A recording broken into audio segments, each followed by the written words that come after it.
Hello, everyone. Welcome to the Limitless Show. Thank you so much for joining me here from LinkedIn, Facebook, YouTube, and my Limitless tribe. We were all created equal in God's eyes, the Bible says, but in this world, our worth differs based on how much of our potential we have explored and realized.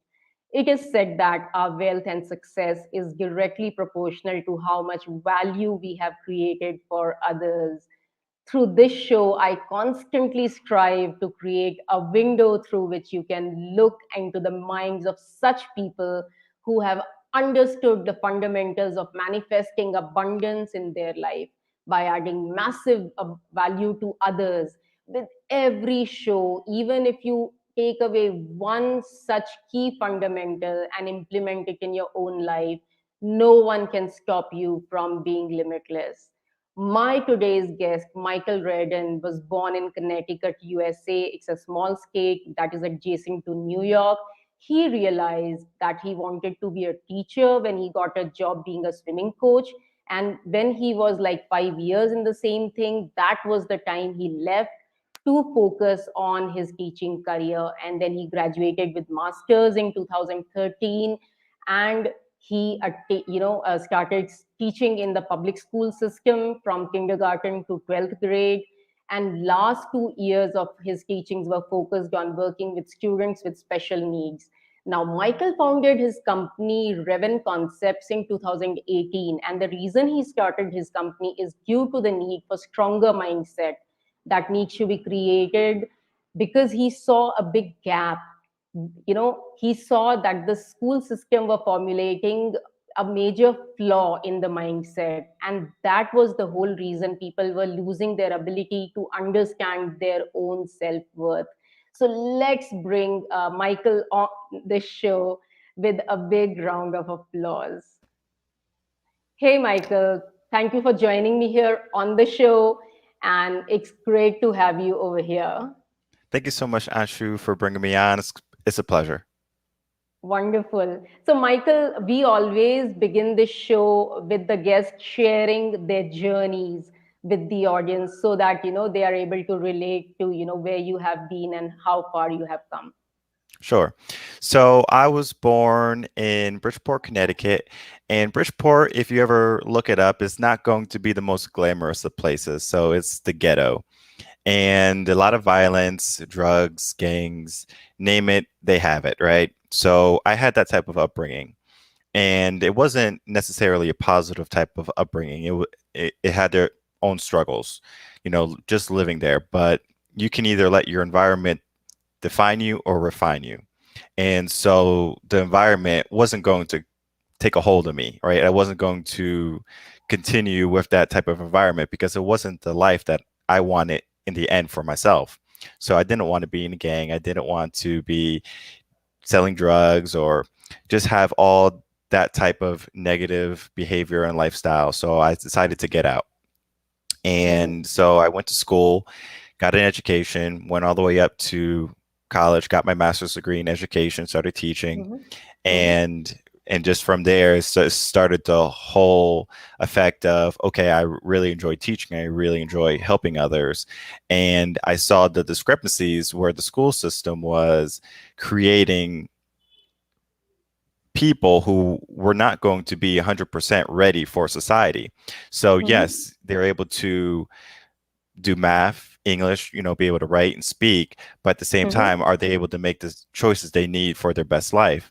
Mhm. And in college, they are so afraid to fail, but they're not worried so much about succeeding because the world is around because the world around them at the time is like, all right, if I mess up, this is my life and that's going to be my life. And there's so much more than worrying about failure. And so Mhm. what I do as a mindset coach is taking away that failure aspect, right? Because failure Mhm. is probably the best lessons you will ever have in your life. So don't Right. be afraid to have a failure. Be afraid to not have them so much in the sense where those failures help you grow. So, Right. so all in all, just helping people understand how much power they have, right? Similar to what you do, being limitless. You have so much more potential and you have so much more to give every single day. And Mm-hmm. whether you give it or if you don't, that's up to you. Yes, absolutely. So true. So mindset is a much used word, Michael, in Hmm. today's world. I think 5 years back or 10 years back, we never used to hear mindset so much. Of course, I mean, there were books, there still were people who were talking about it, but it had not come really to the masses. Hmm. So now that, on a mass level, we are speaking about mindset, and a general person kind of wonders, what is this mindset all about? Is it like just the mind, the brain that we are talking about? And, Hmm. why should I worry about a mindset? How does it help me? So could you explain more in detail for a person who really does not know what a mindset is all about, and how we can tap into that mindset and get benefited? Okay, yes, sure. So your mindset is going to be your overall general thinking of any particular situation. Mm-hmm. So let's talk about life first. So, how do you view your life? Do you view it as just, all right, I'm here, I'm doing what I'm doing, and that's it? Or do you operate on the standpoint of, okay, I'm here, but there's so much more for me? And it's similar to having the idea of, is your glass half full or half empty, right? Are you pessimistic? Are you optimistic? Do you have this much more to give or do you have this much missing? So your mindset is going to be focused more so on how you're thinking, how you're operating. Because if you have a positive mindset, for example, you're going to be more optimistic, right? You're going to believe in yourself more. You're going to go after more than you would if you had maybe a pessimistic mind. Because if you were more pessimistic, you might say, well, why should I even bother? What Yes. is the point of me doing this? Because, it's just going to end with me losing, right? Yes. And people get into that mindset because of failures, because of their environment, or just because of what's going on in the world. If we take a look at the world, what's happening right now with the whole quarantine, vaccines, and everything like that, how many people are putting themselves on hold? How many people are putting their lives on pause because whether the government, whether people are saying you can't go out, you can't do this, it's a limiting factor, right? So you're being limited. And if you allow that limiting to happen in your life, then you're basically telling your mindset is going to be, my life is limited. There's only so much I Mm-hmm. can do. Mm-hmm. So if you have that type of mindset, then you're going to operate at a lower efficiency. So what I do and what other mindset coaches should be doing is helping you operate at a higher efficiency level, where your mindset is not going to be so much focused on, okay, what can't I do, but what can I do, right? We look for the solutions and the problems. And Yes. the way it helps you is that you get to go after more in your life, Mm-hmm. because people fail to understand that we're only here for a finite amount of time, right? We're not going to be living forever. The last time I checked, there's no cure for everlasting life. So you have so many years, you have so many minutes left on this earth.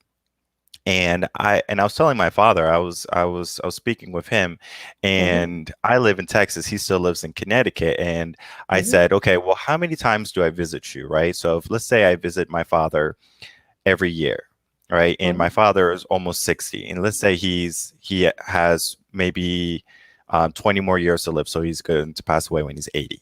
So I told him, I said, that means we only have 20 more times to see each other. Mm-hmm. And that kind of woke him up, because he was like, wow, only 20 more times to see my kid, right? To see my son.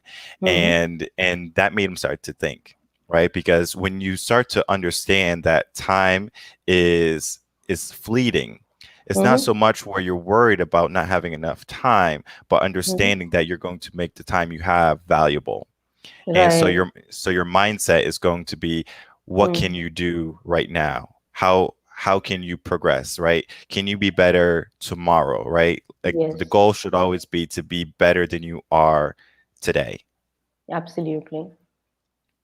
So So yeah. mindset is basically, I mean, let me understand. So if you have a positive mindset, if you have a mindset of looking at the glass as half full, then you always try to achieve more. You always go for more because you have hope in your heart and you have that positivity which makes you try new Hmm. stuff and go for better goals.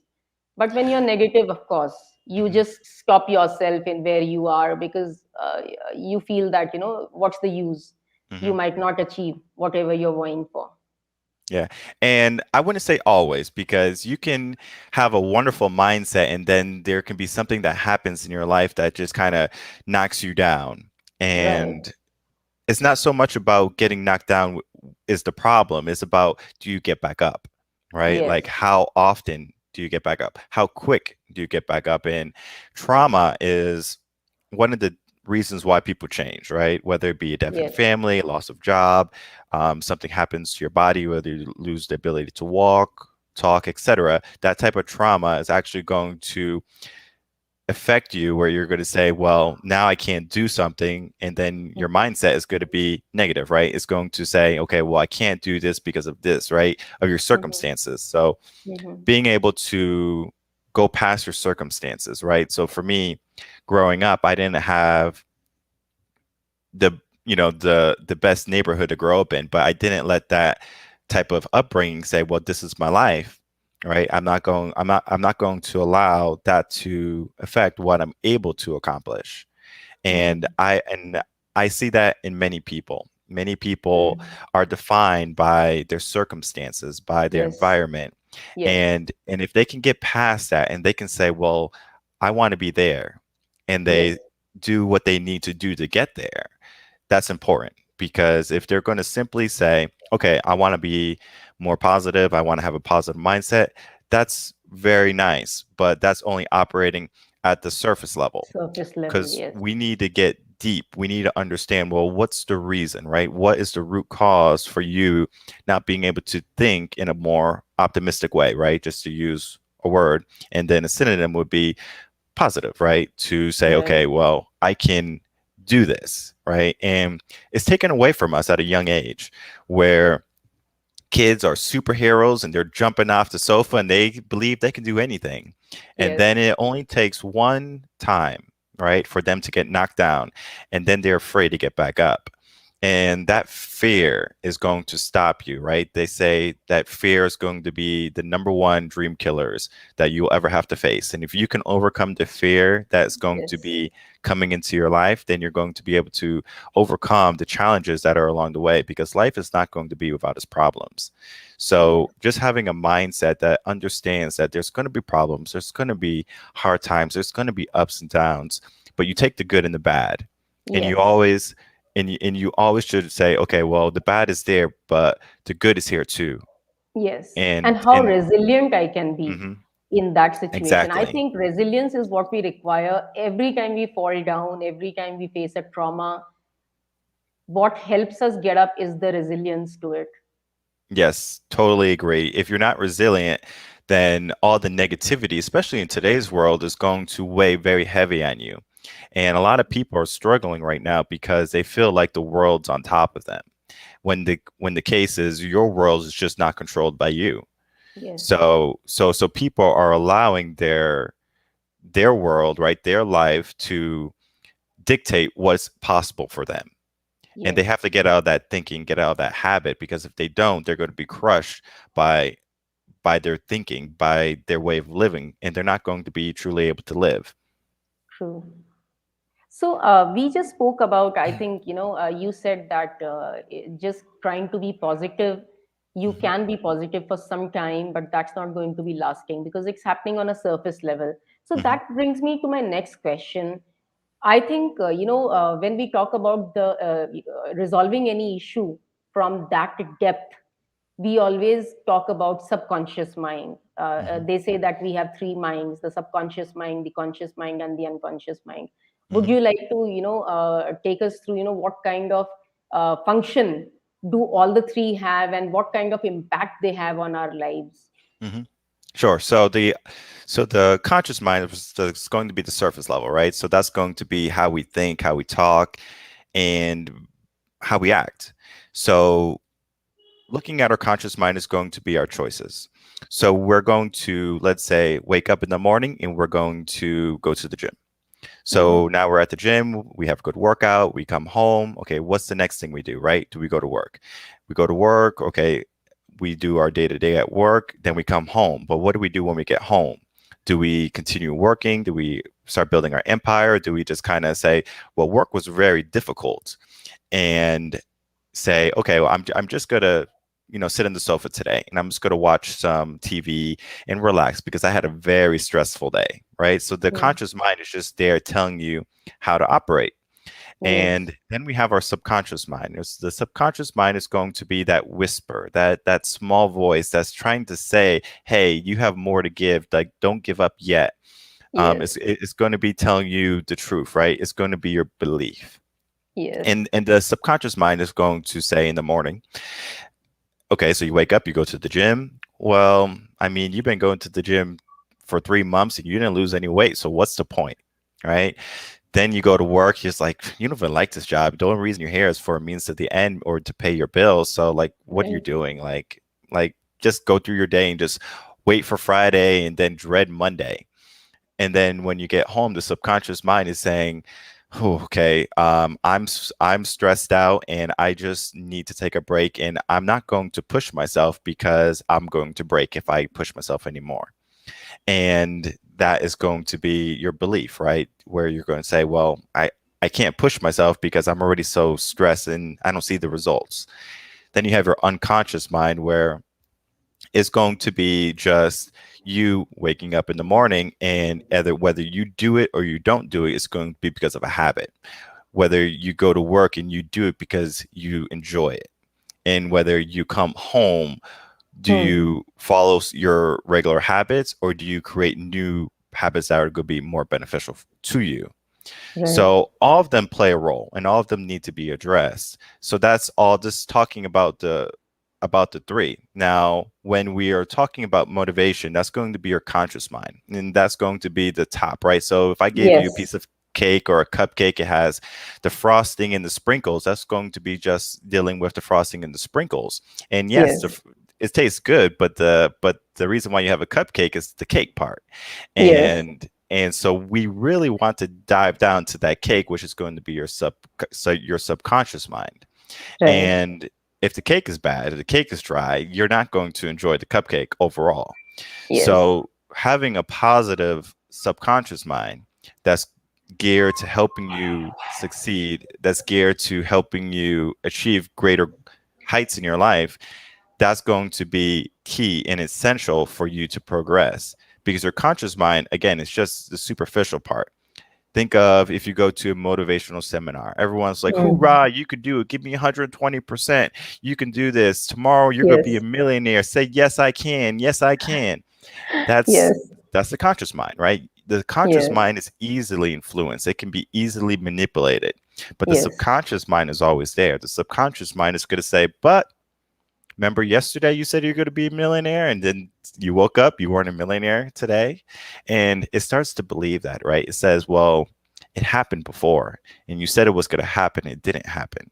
And the more negative reinforcement it gets, it's going to say, well, I'm just going to be negative. And you could sway it to be positive, where you're a dreamer and live in a fantasy world where you're saying, well, I didn't get it yesterday, but I'm going to lie to myself and I'm going to say I'm going to get it tomorrow. But what hmm. work, right? What work are you doing to get there, right? That's your Hmm. conscious work. And Right. then your belief, whether you're going to get it in your unconscious work is, or your unconsciousness is going to be saying, okay, am I really, really doing what needs to be done? Because your habits are going to reflect that. Yes. Absolutely. So, Michael, when you were in the public schools, when you were teaching, were there any incidences that happened that made you feel very, very strongly about this mindset part, that Hmm. it really needed to be addressed, that the kids were not getting the Hmm. right mindset? What were the certain incidences or any such situations that popped up in front of you that actually made you take the Hmm. decision of becoming a mindset coach later in your life? Yes. So there's two. examples that ring out to me. One was when I was a swim coach, and I was still doing swimming when I was teaching Mm. for probably a year or two, and then I left swimming to just focus on teaching. Mm-hmm. One of the instructors was having a student come for like a makeup lesson, and she was Mm-hmm. busy with another student, and I had some availability in my schedule. So she asked if I would be able to take on her student. And I said, sure, not a problem. I don't mind. And from, in my initial inspection of him, making sure he can swim, he was a very strong swimmer, wonderful swimmer. Mm-hmm. And so I'm like, okay, well, let's get, a little bit more challenging. So we go into the deep end, and he's afraid of the deep end. So he doesn't want to swim in the deep end, even though he knows how to swim. He's like, I'm afraid I can't do this. So the instructor comes to me and she says, don't even bother. He can't do it. And I said, he can't do it. And I was like, okay. And right there, it was automatically challenge accepted, because if he couldn't do it, then how is he able to swim over here, right? He's able to swim on the shallow side, but why can't he swim the deep side? And that's just a fear, right? That's just an obstacle that he has to get over. So Mm. from there, at that point, I had about 20 minutes left of the lesson. And I said, I'm going to devote these next 20 minutes to getting this young man to swim. And so that's what we did, right? We started baby steps. Right? We started just on the wall on the deep end. We're not going to the little end. And we just started working, right? So you were just jumping off the wall to me, right? Just doing one kick, two kicks, then some arms. And so he's doing basically what I teach 2-year-olds how to do. And Mm. he's about 6, right? So Right. he already has an obstacle, that block in his mind. Right. So eventually I get him to swim across the whole pool, right? A lot of hard work. I'm like tired and he's tired, but we get it done. And just on time too. So after the lesson, I told him, and I it was kind of like a whisper almost, but I made sure the teacher heard too. I was like, don't you ever allow anybody to limit your life. Don't ever allow anyone to say you can't do something because you can. And then I gave him his playtime. And the mom came up to me and she was like, oh my God, thank you so much. And she was wondering if I could be his instructor. And I said, thank you so much for the compliment, but I was already booked. And then she goes, rightfully so. And Right. I was like, yeah, but he's fine now. And so just that little tidbit. And then in the school system, we have our students going to different grades, right? So we have like our elementary school, middle school, high school. And Mm-hmm. in each of the different realms, or in the different grades, you have different types of development. And so when you have students who are getting into middle school, that's where you see the hormones raging, and you start to see their minds go more into the set. uh, they operate on the premise where they believe they know everything. Mm. And that's fine. I mean, if you believe you know everything, that's fine. Let me try to teach you something new. Mm. And so it's a lot of peer pressure going on. And when someone is stubborn, right? When someone is under the idea that they don't need you, or that they know everything and that they're going to be Mm-hmm. satisfied, then guess what? They're not Mm-hmm. going to be open to listen to what someone has to say, right? They're not going to be Yes. receptive. So Yes. if that's the case, why would a student listen to a teacher? So now these teachers are like, well, what's the point? Because if there's no point in them learning from me, what am I even doing? So the teachers get tenured, they can teach whatever. If the kids learn, great. If the kids don't learn, not a problem. They can stay back, or we'll just push them just to get them out of our hair. And I saw that. And the kids can fail, and the parents will actually go into the school and say, why did my kid fail? Mm. And you can show them the test. You can give examples to the parent saying, okay, this is what I would require from your child, Mm-hmm. and he's not able to do it. Mm-hmm. So and then they're like, I don't understand. I'm like, okay, well, what's 5 plus 5? And they're like, that's 10. Okay, then I'll give them another answer, right? But this one is very difficult. And I was like, okay, well, what's the square root of 180? I don't know. That's why they got the F, because they didn't know the required information. So Right. the parents will fight, because even if you explain that to them, they're like, oh, no, no, no. my child is smart, right? My child is special. They're entitled.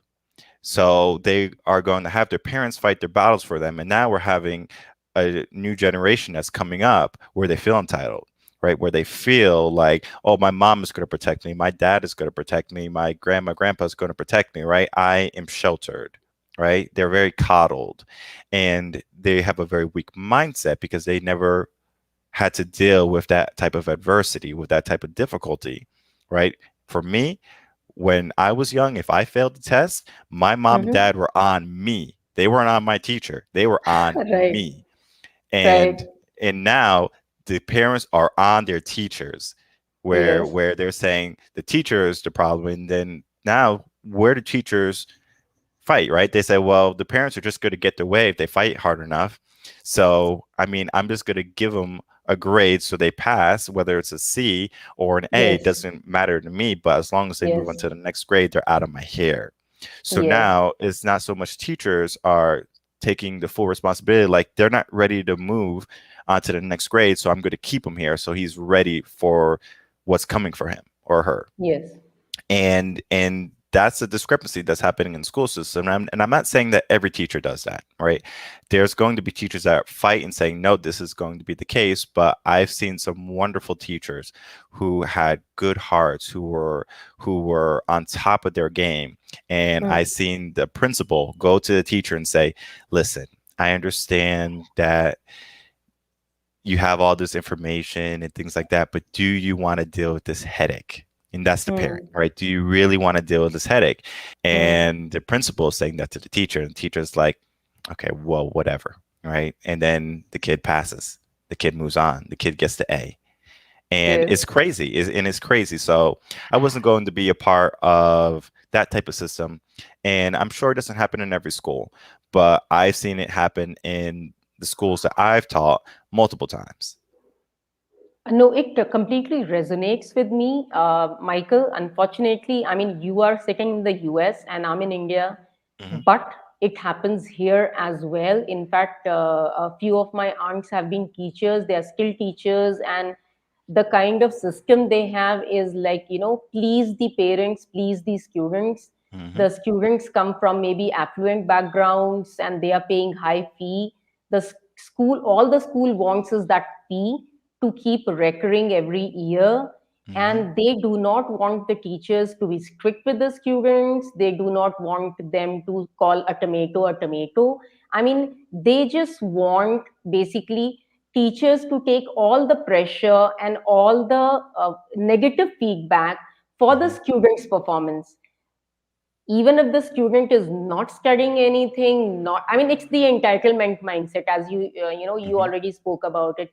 They are teaching these students that entitlement, that you are entitled to good scores or whatever. If you are not getting it, it's the teacher's mistake, it's not your mistake at all. Hmm. So that does happen. Yes, it's happening even now. And I think it's a part of, we are growing into a sick society if we are letting that happen. Hmm. And the students are going to anyhow go on the wrong way, because Hmm. definitely they cannot grow up to become responsible citizens. Hmm. Yeah, it's definitely more political than anything, Yes. because when I was a teacher, they would implement these new testing into Hmm. school. So every grade, from first to 12th grade, will have this new type of testing Hmm. where they'll see where the students were on Hmm. like where their education was, right? Their educational level. Hmm. And the reason why they did it wasn't so much to identify if they were on, you know, um, the right grade, was because, okay, if they score well, the school gets more money. That's all. So it's totally political, Yes. where it's like, okay, if your kids get, if the students get good grades, we'll give the school more money. So but then what about the areas where kids have a rough type of upbringing, right? Whether they're dealing with domestic abuse at home, if they don't have a home to go to, maybe no power, no heat, and just simply understanding that aspect of it, then you're Hmm. going to say, well, how's that fair? Where the high earning schools right, might be the affluent kids, and then the low earning schools will be the kids who grow up in the ghettos or from a poor Yes. neighborhood. How's Yes. that fair, right? Like, where are we going to bring society when we keep the middle class or the lower middle class where they are, and then the upper middle class, or the elite few, are going to be exactly where they are, right? But what's happening is that the middle class are just dropping down to the lower classes, into poverty. And it's not so much that they're unable to do it, it's just that their environment has been telling them that this is what was Mm. allotted for me. And we have Yes. to get out of that. So the school system, I love, like I love the idea of it, and there's many wonderful teachers. But at the same time, if if politics are going to remain in the school system, it's going to continue to be the same recurring problems, where schools Yes. focus on getting funding for whatever they need, Yes. and parents can fight for the education of their kids, or they can say the kid is responsible for their grade. But Hmm. as long as that discrepancy remains there, the children are always going to get the short end of the stick, because Yeah. they need to learn to fight for themselves. They need to learn how to go through this type of this adversary type of mentality that they're going to be faced with in the school system. Hmm. And I remember one time I was in Connecticut, and I was taking a lift from my parents' house, and I was going to the gym, I believe. Hmm. And I was talking to the driver, and I was telling him I was a mindset coach. And he said one of the best things that happened to him in school was that he was bullied. And Hmm. it wasn't so much where he enjoyed being bullied, but he said it helped him understand that, okay, I was bullied, and then to rise from that, right? So he wasn't a victim, but he was a person who can get out of that type of victim mentality. And Hmm. in our current world, everyone's a victim, right? If we look at just the vaccines, like, they're saying if you don't have the vaccine, then you are the problem, right? My vaccine doesn't work because you don't have the vaccine. So they're a victim to someone else. Yes. And as long as people have that type of mentality in their mind, they're going to continue with that type of negative behavior throughout their life. And they're always going to say, this is the reason why I don't have something. And if you Hmm. believe that's the case and you're not the reason because you don't have something, will you ever get it? And it's possible that you can. That's going to be luck. But we shouldn't base our life on luck. We should base it on the premise of, I'm able to accomplish this, and then I'm going to go after and get it. Yes, definitely. We create our destinies rather than, wait for Mhm. it to happen, because it might not happen. Correct. Absolutely. So now, in one of your blogs, I understand that you do a lot of blogging on your website, and Mhm. I came across a very interesting blog where you talk about, that obedience is for women and Mm. not for men, where you talk about the mindset differences between both the sexes and also their roles and accountabilities. So why don't you share it with us, with the audience, as to, what was your take when Mhm. you did your, I think you did some kind of a survey with a certain set of men and women. So Yes. what was your takeaway on the this obedience thing and the mindset thing? So right now in our world, we're having an issue with men and women not wanting to get married or stay married, where this is more so maybe a Western type of way of thinking, but it's going to be over a general basis of, okay, who's able to accomplish what in their life. So there was a time when women would stay at home and they would only work, take care of the kids, and then eventually they said, I want to work, right? I want to vote, and they fought for that and they got it, and more is more power to them, right? I'm all Yes. for equal rights. I'm all for them being able to accomplish whatever they want to have in their life. But Yes. when you are going after a relationship, there has to be some type of balance. And if we look at the traditional roles where a man protects and provides, and we look at the roles of the traditional wife, where Hmm. she is the caretaker of the kids in the home, Mm-hmm. Both are roles that are very stressful, right? And by no means am I saying a stay-at-home wife is an easy job. It is not, Not at right? all. Not at all. Yes. Especially when you have to deal with children, taking care of everything. If you have to cook, clean, that's a lot of work. And same is true for the male perspective, where he may be stressed at work, right? And he has to make sure he doesn't lose his job because he has to provide for his family. So Mm-hmm. there's two types of stresses, and it doesn't necessarily matter if the man stays at home or if the Mm-hmm. woman stays at home, but there has to be balance, right? Mm-hmm. So if the woman wants to be the breadwinner, winner, she can. But if the man wants to be the breadwinner and the woman wants to be a breadwinner, there could be some type of imbalance. And if you make enough money, you can hire a babysitter. But then at some Yes. point, you have to understand, do you want someone raising your kids or do you want to raise your own children? Yes. So when I was Absolutely. asking, Mm-hmm. so when I was asking everyone about the different areas, because we talked about lifestyle, career, etc., I was really driving the point of what would be your most ideal type of situation. And the woman I spoke with, are, college educated women, and these are women who are making, six figures easily. So I was curious. I was like, would you be willing to give that up? Mm-hmm. And they said, for the right man, yes, I would be willing to give that up. Mm-hmm. And asking that of the same type of men who are driven, this is key, driven to make high amounts of money or earn a high monetary value or amount. He, Mm-hmm. they said, I would rather work. Where they're like, they would rather be the breadwinners, and this is for the higher, masculine type of men. Mm-hmm. But but uh, when given the option, okay, someone has to stay at home with the kids, Yes. right? Men are very stubborn, very stubborn. They said, well, that's the wife's job, right? The majority said that. And when I asked the wife, and I was like, this man does everything for you, right? He's paying all your bills. He's giving you everything you want, the vacations you want. He's taking care of the kids. The only thing you have to do is Mm-hmm. stay at home, take care of the house, clean. That's it, right? The majority of women said, I would rather have that. So that's where the obedience part came in, right? Where it's like, okay, they have that ability to go out and earn a high amount of money, but they would rather let the man take control.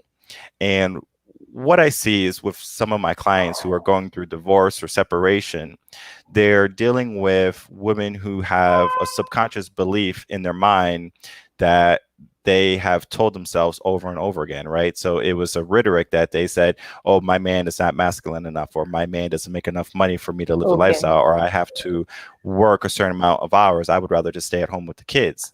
Mm-hmm. And I understand the whole modern woman movement because it gives them the type of freedom and the Mm-hmm. independent nature they could have to not need a man.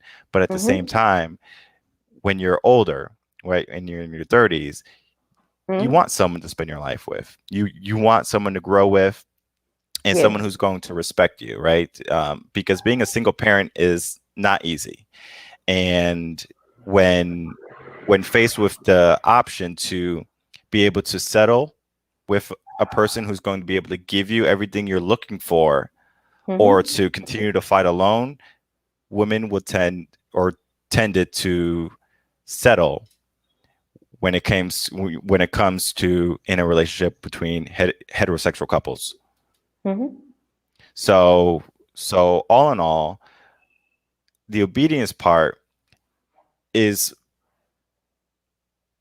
more for the woman in the sense of they're more willing to compromise because men are more stubborn. But Mm. if a man decided to be more feminine and say, I would stay at home with the kids and I'll take care of Mm-hmm. everything and I'll cook, that's fine. But there has to be balance. It's type of the yin and the yang, the good and the bad. So in a relationship, you shouldn't have masculine, masculine. You should have masculine, feminine. Yes. And if someone is not going to be feminine, right? So let's say the man doesn't want to be feminine, the woman doesn't want to be feminine, that's where the problems arise. And that's Mm. where people say, you know what, I'm not going to be in this relationship because this person is not giving me what I want, right? The entitlement. and they're saying they're not giving me what I want and what I need, so I'm going to leave and find someone who's going to give me what I'm looking for.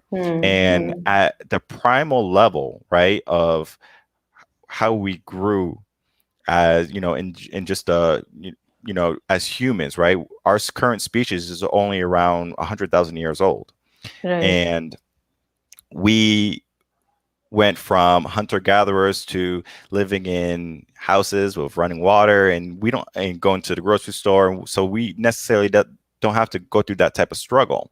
But when women chose mates back then, they chose men who were able to protect and provide for them, right? Yes. They were able to Yes. go out, procure food, and Yes. procure the safety of themselves and the family. And now Yes. we have a bunch of modern women who are able to go out and do this for themselves, where they don't necessarily need to worry about safety, but at the same time, are they equal in the sense of the strength of a man? And that's not the case, because if we look at this whole transgender problem we're having, there was a UFC fight where there was a transgender male. He was in the army, and Mm-hmm. he was going against a female who was not transgender, and he Mm-hmm. demolished her, right? Because the levels of strength were so Mm-hmm. vastly different. So, in the sense of body composition, we're not equal, right? I am We not are not able equal. to. I'm not. Absolutely. I'm not able to have a kid, right? Yes. Yes. You are able to have a child. As Yes. much as I want, as much as I dream and pray, I am not able to bear a child. I'm able to assist in making a child, but not give birth to one, right? Yes. So Absolutely. what's happening, I believe, with the whole modern woman type of thing also, is that they believe that, well, I'm just not going to have relations with a man because he needs me, because he needs me to carry on the human race. Well, yeah, we need you to give birth and to carry on the human race, yes, but at the lower level is, what do you want too? And most women Hmm. want to have relationships, right? Especially when they're in the 28 to 36 age range, where Mm-hmm. they're done with the whole, okay, I tried this, and all right, I had my fun. I went on a few dates. I found some jerks in my life, and I found some really nice guys in it. So I'm going to stick with a Mm-hmm. really nice guy. And and just understanding that phase, so from 18 to 26 is your kind of your play phase. You're not serious about a relationship, and relationships could happen, but more so in your 28 to 36, you're more worried about your biological clock, right? Women are more Yes. worried about their biological clock. Yes. Men can have kids 365 days or more a year. Yes. So we can have that many kids, or however times we're able to produce the resources needed to have a baby.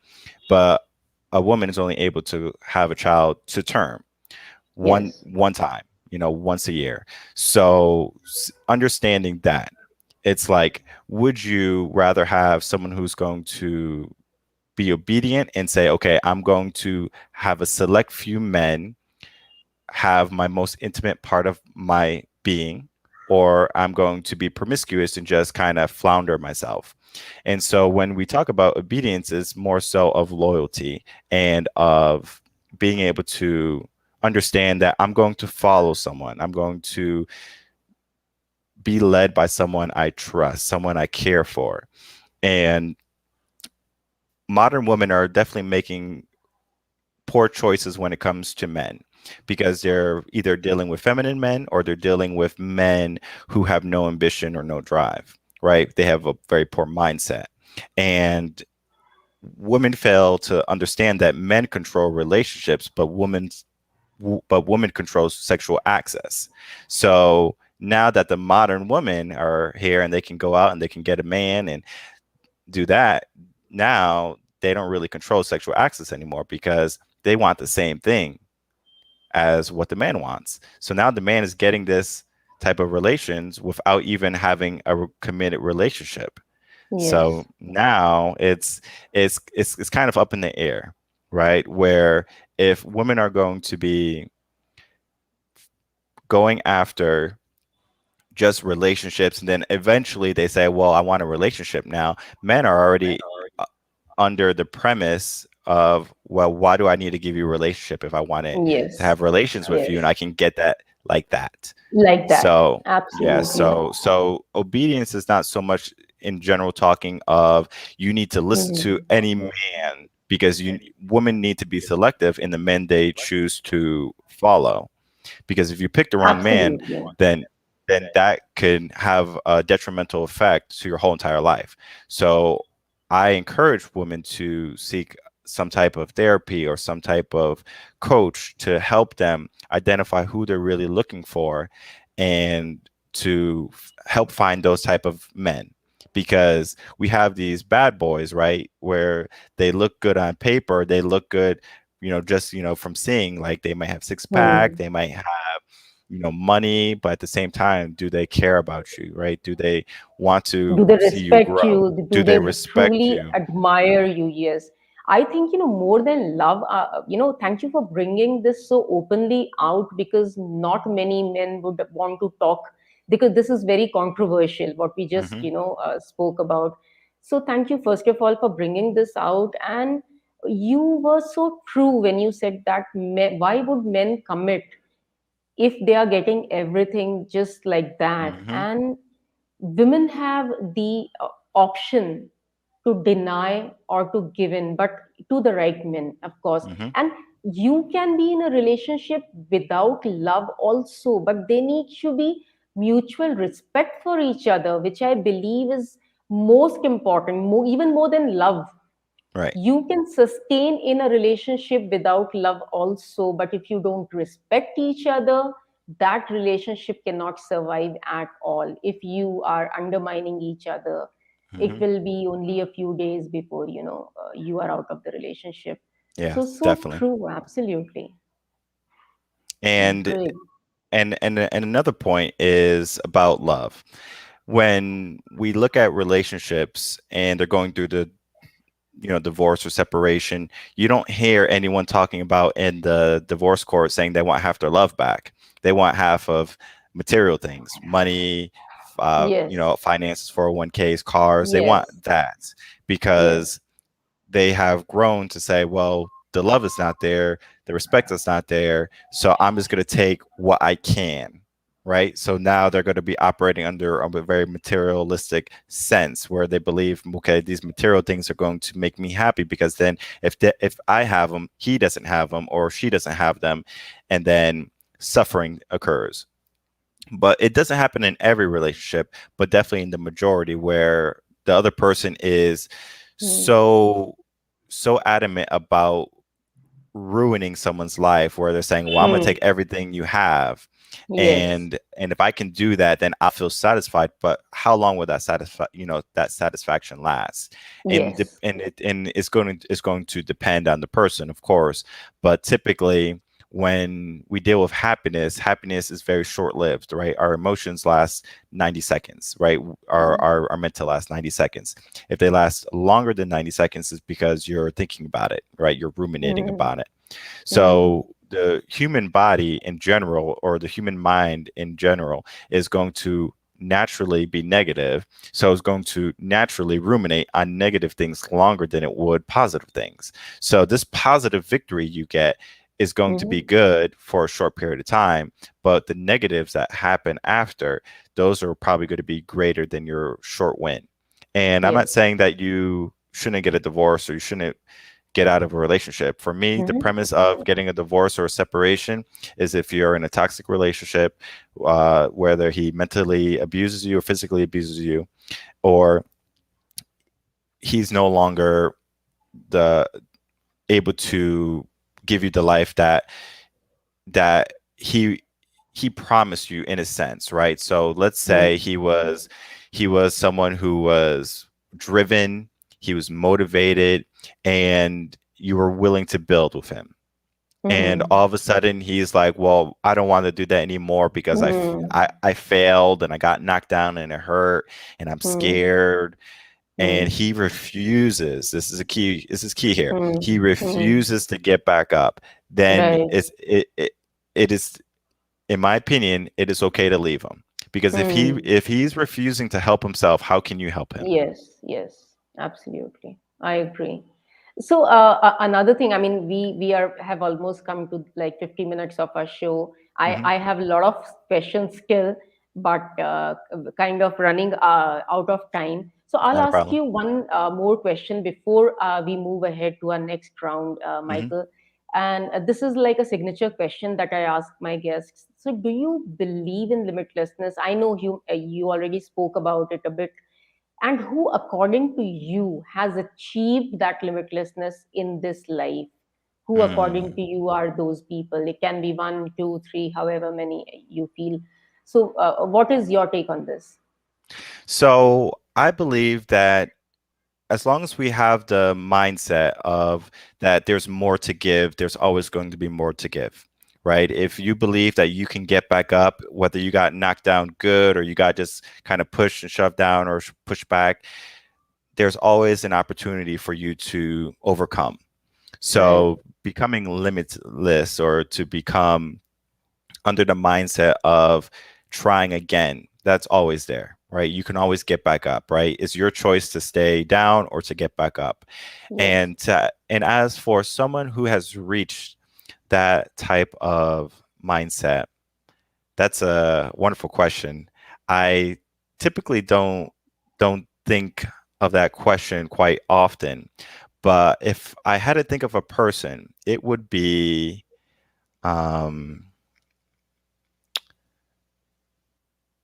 one of the greats, whether it be like Mother Teresa, Gandhi, um, those people come to mind, Hmm. where look at the like how much they had to go through, right? Yes. Whether it be poverty, not being able to eat meals, the struggle, right? They struggled. Like if you look at pictures of them, like they're, in some pictures, they're skin and bones, and they still had a smile on their face.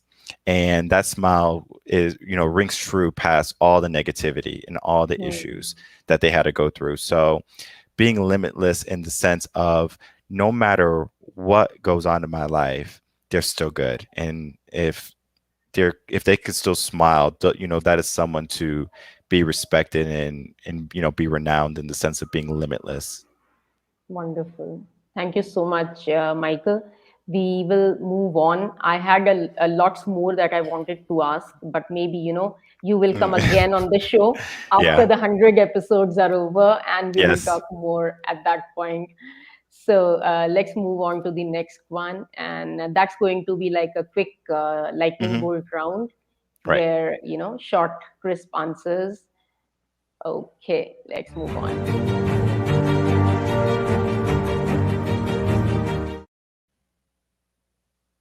Okay. So, what are the top three qualities that you think every woman should have? I believe they should be motivated. They should have um, goals. So, like, motivated in the sense of pushing goals to have ambitions, and then they should be feminine. Hmm. Okay. Your top three qualities desirable to be limitless. I would say you need to be positive, you need to have a plan, and you need to understand what you don't want in your life. Okay. Wonderful. Your most favorite hobby or a time pass when you're free. What do you love doing? I love going to the gym, so that would be it. Okay. So you love working out basically. Yes. Okay, great. I mean, I'm glad that's your hobby. So you basically are able to kill, two birds with the same stone. Yes, exactly. Yeah, great. Your dream life in three lines. Mm. In three words, Three lines or three words. Yeah, if you can wrap it up in three words, I don't mind. never give up. Perfect. Perfect. Which person has impacted you the most in your life? I would say my brother. Okay. Do you want to kind of give a Oh, reason, a of short? course. Okay. Yeah. So when I was in college, I had Mhm. a good life, right? I was able to get A's, high honors, and I would had money, girls, right? Not a problem, right? Everything a college kid thought they need, thinks they need. Right. And I remember he came into my room one day and he said, "Hey, I have this movie I want you to watch." And I'm like, "I don't want to watch a movie with you." And he goes, "Well, just come watch this movie with me, and then I'll never ask you to watch another movie in your whole entire life." I was like, "That's a pretty good deal." So, Right. but before he did that, he asked if I was happy. And I said, "Of course I'm happy. I have girls, I have money, I have good grades." I'm like, "Why wouldn't I be happy?" And then Yeah. after I watched the movie, and the name of the movie was Peaceful Warrior, and it just opened up my mind. It helped me realize that there was something else besides the money and the good grades and And having being able fun. to, yeah, and having fun. So he was the person who kind of put the key in the lock, and then and it helped me understand I needed to turn it. Wow. He was the one who ignited that. I That think fire, yeah. that, yeah. Wonderful. Wonderful. The best advice you ever received from someone. The best advice I've ever received was from an executive from General Motors. Him and I had went out for lunch, and he told me, or he asked me if I was willing to work harder than I've ever worked in my whole entire life. And I was like, I'm working pretty hard. And he goes, "You don't understand." He's like, "If you don't have the life you want right now, it's because you're not working hard enough." So that always rings true to me. Wow. Lovely. What legacy do you want to leave for the coming generations? The legacy I would like to leave is that never is only an option, right? There's nothing impossible. If you believe it's possible, then then it can happen. So don't allow someone to say something's impossible and to operate on their beliefs, because what limits them doesn't have to limit you. Absolutely. Beautiful. One habit that you're working on to change in yourself. Definitely to be more more affectionate, right? For me, I'm very hardworking and I'm so work focused where sometimes I can forget to call my mom or call my grandmother. And now I'm starting to pay more attention to that, and just to be able to, call my mom and say, "Hey, how you doing?" Or call my dad and say, "How you doing?" Just family members in general. Hmm. Lovely. Great that you realize that and you're already working on that. Hmm. What's your favorite food? My favorite food, probably like pizza. Okay, nice. A typical Italian pizza? I like margarita. Okay. Yeah. So you are a cheese person? Yeah, like cheese with basil, garlic. So, yeah, it's gonna be good. Yeah, wonderful. Have you taken your vaccine? Yes, no, and why? No, and I'm not going to be taking the vaccine for the reason being that I'm a very healthy person, and the human body in general is the best source of a combatant to any bacteria or virus that it will come, in contact with. So to mess with the human, immune system, for me is silly, because the all the people who are getting COVID and recovering who didn't get the vaccine, they're fine. The mortality rate for COVID is so low where I'm not concerned. There's actually a higher mortality rate for driving cars than COVID. So I mean, Right. I should be more worried about driving a car. But just one more question related Hmm. to that. If they don't allow you to travel, maybe within US or Hmm. maybe internationally, without showing that you are vaccinated, what would you do? So money talks, and no matter what a country does or an airline does, you can always charter a flight into a country and charter a flight out of a country. So for me, I already started to implement plans of maybe even starting my own charter services, like to make your own airline, and then to kind of do what the vaccine people are doing. Like they're mandating people to get vaccines, and the airline that I would create would be for only unvaccinated passengers. So I was thinking about doing something like that. Wow. You You're thinking long and, Yeah.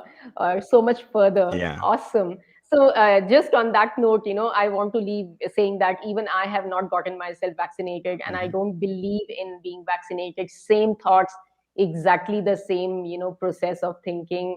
And I support you in that. So, one last message, Michael, that you want to leave the audience with, because I think, in one of your blogs, I read that something related to basically uh, what is the prize in life for us. That was the Ah. blog that you had, and where you wrote that the prize in life for us is to reach a life that was predetermined for us. So do Mhm. you think there is something that is predetermined for all of us, and does everyone reach there? And what is your last message to the audience? Okay. So this operates under the realm of understanding that you have a purpose in your life. Because if you have a purpose, then that means you have a destination also. Because you can say, well, my purpose is to, help others become more resilient, right? To be limitless. But what is the end goal, right? How many people do you want to affect, influence? And so the prize of life is to reach that person you were always destined to be. And for me, it's like in the afterlife, whether you were religious or whether you believe in the afterlife, maybe you don't. But let's say you do. And let's say the creator is face to face with you and he hands you um, a folder of all the things you could have done in your life and all the things you should have done because he gave you the ability to do that. And then he Hmm. says, this is what you accomplished. And it's only half the size of what you could have accomplished. Hmm. So then he asks you the question, why have you not fulfilled what I gave you the ability to do? Hmm. And that's powerful because you have so much more to give, but you're only willing to put in this much work, right? Hmm. So there's 60% about more to give every single day that people are just not giving. So if you Hmm. can tap into that 60%, if you can tap into being, limitless, where Hmm. you're saying, I have more to give and I'm not Hmm. going to stop until I give everything I have, every ounce of Hmm. me. Hmm. So, just telling people the prize of life is reaching your destined place. And that destined place is going to be something you have to look on the unconscious level where it's like, okay, where do I really want to be? Hmm. Where do I really want to be? Because if you're happy where you are and you're complacent there, okay, right. I'm not here to say you need something, but at the same time, it's like, but you can have this. And I've been making a point of giving people money, right? So let's say you ask me for $1 and I say, here's $1. So Hmm. Anshu, you have $1. I said, Anshu, I have $100 bill. Here you go. You said, no, no, no, no, no. I only need this $1. But I said, but you have Hmm. this $100 bill here. I'm trying to give you. No, no, Hmm. no, I'm Hmm. fine. And Hmm. just the premise of that type of thinking, right?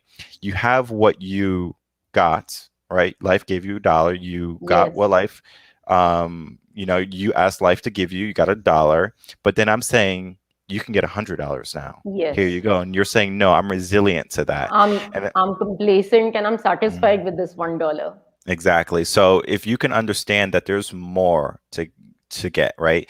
Life is full of abundance, right? You should have an abundance Yes. mindset where you say, all right, I can get this, right? There's not a limited amount of success for it, for people. There's Yes. not a limited amount of money. There's an infinite amount of money in the government, and especially in America has proven that they can keep printing money until the printing presses break. So there's only what you allow to be a limit. Then if you Yes. can say, okay, there's no limit, then there's going to be no limit. Yes.